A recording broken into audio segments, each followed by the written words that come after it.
is up, Sleeples? Rosetta World Premiere has just passed, and there was a calling that I did pretty well at. Now we have the pre-releases coming, and I have some tips for you guys so that you can be prepared to possibly win your pre-release, but to more importantly have some fun.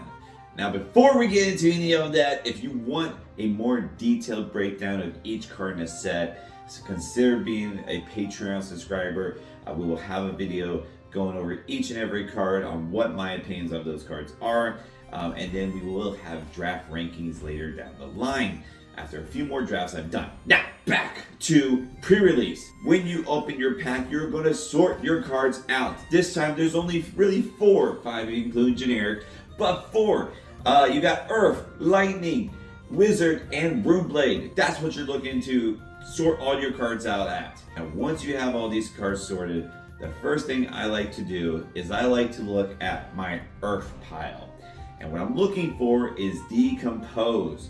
Decompose is super important to turn on not only your hero ability, but potentially the armor pieces and even some cards. So we're looking at trying to get at the minimum 4 Decompose, but if we get about 6 Decompose, we're feeling pretty good. If you do only have 4 Decompose, if like at least 3 of those are reds or yellows, fine. But if a lot of them are blues, consider going over to the next talent. And the next talent is Lightning. When we're looking at building a Lightning hero, we are looking for red go again cards, as well as just red 0 for 4s, 0 for 3s. We're looking for the starters to our chains because both Aurora and Acelia wants to start with a Lightning card to work better with their weapon. So that's what we're looking for, is natural go again, looking for these 0 for 4s, 0 for 3s that are going to work best with our deck. Alright, once you have looked at both your Earth and Lightning and you have decided between the two on which talent you're going to be, next we need to look at our class. Are we going to be Wizard or are we going to be Runeblade? When we're looking at our Wizard cards, we're going to be looking for our zaps, alright? We're going to be looking for our 0 for 3 reds. These are just going to be damage that is just about unpreventable within this game. There's no arcane barrier. So when you're looking at these cards, you can even look at the Surge text, and there's a good chance you can make Surge happen. So Aether Quickening, another very good card, potentially allowing you to come in with 2 arcane effects. The other thing I'm looking for is I'm looking for blue cards that block for 3. So our Wizard cards that also just block for 3. Finally, one card I want to point out is Perennial Aether Bloom. This card is so good against fatigue, just because it can come back into your deck. Particularly if you have a better Earth pool than Lightning pool, this is a very good card for burdens, whether it is red, blue, what have you. Now, let's talk about our Runeblade pile. If you chose the Lightning talent, you're going to be looking for go again with your Runeblades, okay? So this can be Rune Razor Swarm, this can be Meet and Greet. And then you're also going to look for a lot of 0 cost stuff. Deadwood Dirge, Arcane Cussing, Malefic Incantation. These all work to fit your curve with Aurora, just to be very, very aggro and be able to play out your whole hand every turn. If you are looking to be with the Earth talent and you're looking at your Runeblade pile, you can play those cards certainly, as well as looking for big, tall attacks, okay? This can be Oath the Arknight because it does cost a little bit to increase your next Runeblade attack, but it also makes us a rune chant, which with Florian could be 2 rune chants. That's why we like that card a lot. But we can also look at some of those 3 for 7s that help either get through damage, whether they have overpower or just have an ability to be able to sack a sort of aura to make some rune chants, what have you. These are very good with the curve that we already have to just come in 3 for 7s, 3 for 6s, you know, just to consistently put out pressure, all while making some rune chants as well. You can play these Runeblade cards in either one. You don't need to only play the Go Again cards in Aurora. You can play it in Florian. You don't need to play only the Go Tall attacks in Florian. You can play in Aurora. It's just kind of what to determine as far as when you're deciding your talent, but you're deciding if you want to be, either Acilio, Aurora, or Florian, or Verdant. Okay, so those are the 4 piles. Those are the 2 talent piles and the 2 class piles. Generally speaking, if you are looking to win your sealed, whether there's like maybe some prizing on the line, Earth is going to have a easier time to do that. That's not to say Lightning can't win it. It certainly can, but Earth, it has a much easier time. As long as you have your decompose, you're gonna be in a more favorable position most of the time. That's one of the tips I have. The other tip is, if you like Acilio, play Acilio. If you like Verdants, play Verdants. This is a pre-release. Most pre-releases aren't gonna have these super competitive pricing, so why not just have fun with it? Play the hero that excites you the most, even if you don't really have the cards for it. Just try to have fun with this pre-release, so try to keep that in mind as well. Choose your character.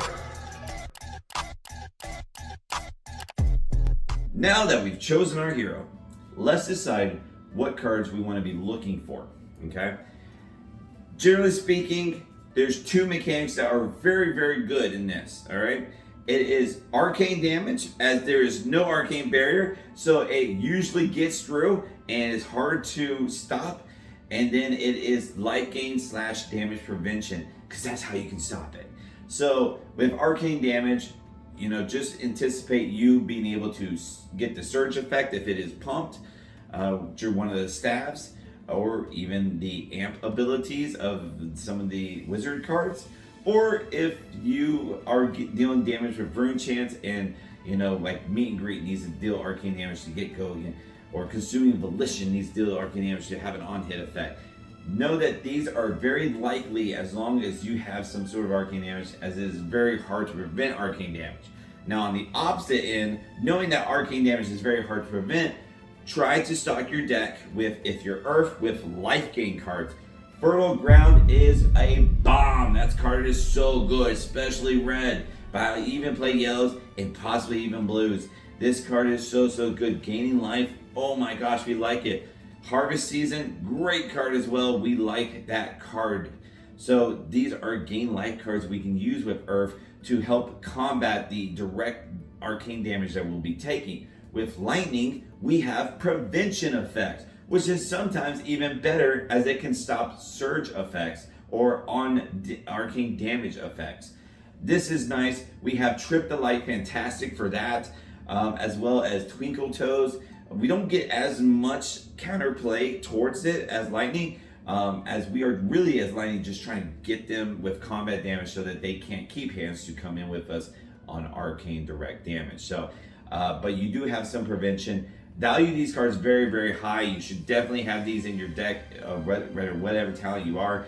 But there's also generic life gain. I'm not talking about Count Your Blessings. That's not that great of a card. If you need it, you need it, but stay away from it. Arcane Polarity, that's the card we really like. Gaining 4 health on red is so good. You should be mainboarding this card into every hero, with maybe the exception of Aurora. But this card just gets its value so well. So Arcane Polarity, a very good way to combat direct arcane damage. Now that we have thought about arcane damage, whether we're using it or preventing it, let's talk about what cards we want.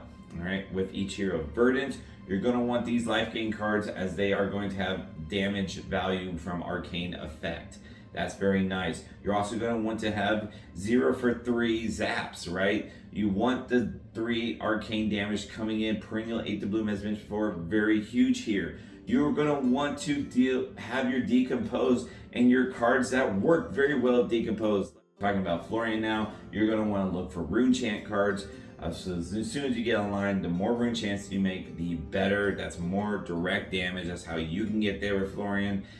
There is OTK build Florians using Arcane Cussing and Deadwood Dirge. That's a pretty fun combo. Your chest piece and your arm piece are very huge. They can make these cards better, but mostly look to play the good Earth cards, decomposing, and then making a lot of Rune Chants.